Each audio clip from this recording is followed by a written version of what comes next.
What up, and welcome to my devlog thing for a game called Key Dog, a game I made for Jame Gam 41. The theme was add more, and the special object was doors. So naturally, I made a game where a guy with a molded key skull perma runs through side-scrolling levels, using placeable teleporting doors to survive. And I planned to make it a lot easier than my last game. Alas, I failed. Don't get me wrong, the game is super fun, but it's also super difficult, at least according to others. Well, anyway, here's how the weekend went down. I started by just building the tile set. Of course, I reworked it properly, so it's new for the jam. I also made it a lot smaller for this game, because the last jam I overscoped way too much and I had to stress to get it done. This time I'm gonna make a smaller game. Then I moved on to designing the main character. He's called Key Dog. He's inspired by Mega Man, or rather I simply stole the design but added a literal key for a head.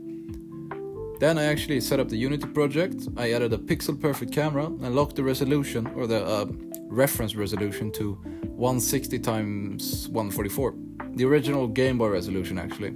Now the graphics lean a lot more NES style with the colors and shit, but I fused the two to get a sort of faux Game Boy Color look. Not super faithful, but I think it looks decent. I wanted to say good, but I don't know about that. I used this limited palette I found online called Hamtaro. I like it.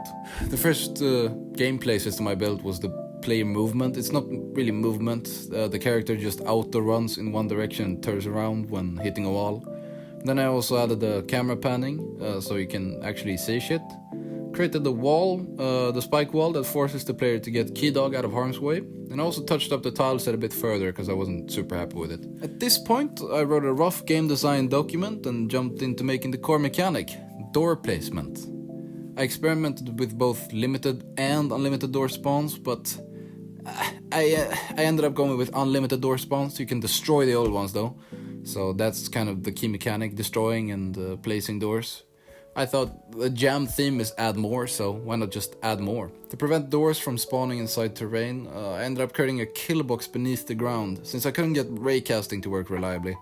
And I wanted to do a raycast and see if the door is able to be spawned. That didn't work. Did about 20 different things to get it to work, never worked. So now if you spawn the door outside the terrain, it's just gonna fall down into this box and destroy it. Next, I wanted a bit of a break from just making in-game shit, so I composed the level 1 music. Sounds pretty much like this. Oh, then came the biggest fucking time sink, teleportation. People say it's pretty easy, just move some transforms there and back. It's not. I went back and forth between using colliders and triggers and testing out different ways to do it. And it was a real fucking headache. Like, there were some things that just kept happening that annoyed me. A lot of the time it just didn't work. Sometimes the player got stuck in this fucking feedback loop of just teleporting there and back and there and back all over the time. All over the time, that doesn't make any grammatical sense. All the time. Eventually I got a system working where the game pretty much just checks and finds the closest door tagged object.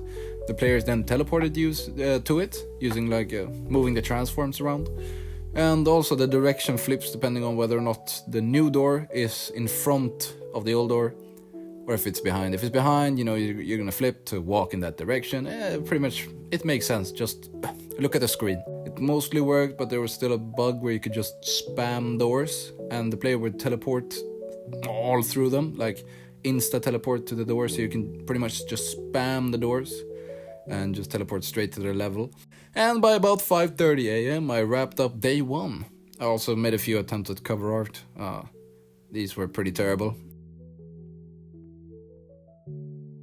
Now. We get to day 2, the Saturday. I woke up around 17 o'clock, or 5 o'clock for you non-Europeans.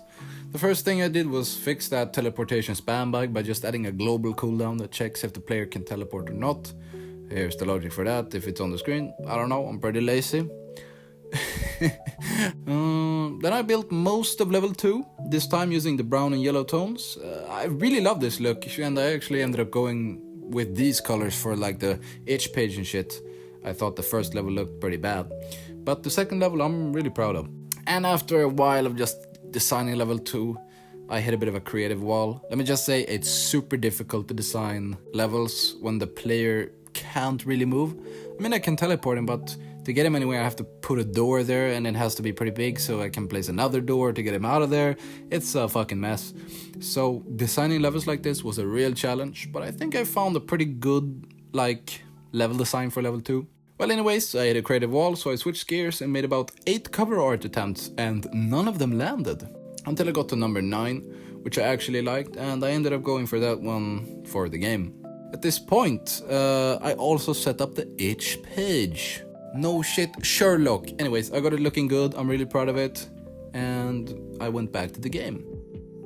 And finally I began work on level 3. At this point I also updated the tile set again by changing the purple tiles to blue, because I found out using this palette I couldn't get a nice background for level 3 using the purple part of the tile set, because it clashed a bit too hard, it was greasy, and it was greasy like fucking grease. Anyways, it looked pretty bad, so I changed them to blue, and I also created a bit of a more good looking background. By this time it was almost 5 o'clock in the morning, so I never woke up the next day since I had been up all night. By this point I'd already done a bit of development, but I needed a break. So I went downstairs, grabbed some donuts. I actually had 4 of them in the kitchen because I'm a fat ass. And then I watched some Dr. House and Star Trek. I then decided to take a walk in the woods to stretch my legs and unwind after sitting for so many hours. And when I came back I was feeling like super recharged, and the first thing I tackled was redesigning the first level. I made it a lot greener to contrast with the blue tones of the third level, which was still in progress by that time. It had this weird ice theme, and honestly it was a bit messy, but I kinda like how it turned out. I also added a puzzle in the middle. It's not too hard, but since the portal door mechanic can be a little finicky, I didn't want to make it too complex. Next up, I moved on to finishing the main menu. It turned out pretty great, with a cool sliding animation between the 2 screens. After the menu was done, I was focused on making some GIFs for the game's itch page. Once those were ready, I exported the game as a WebGL build at 800x720 canvas resolution, which is a really nice scaling of the original 160x144 reference resolution. Finally, I uploaded the game to itch and submitted it. And that's it, to be honest. This jam wasn't as complex for me since I was still recovering from last weekend's Bun Fu Master. I kept things a lot simpler this time to just unwind. But the portal doors were definitely a challenge.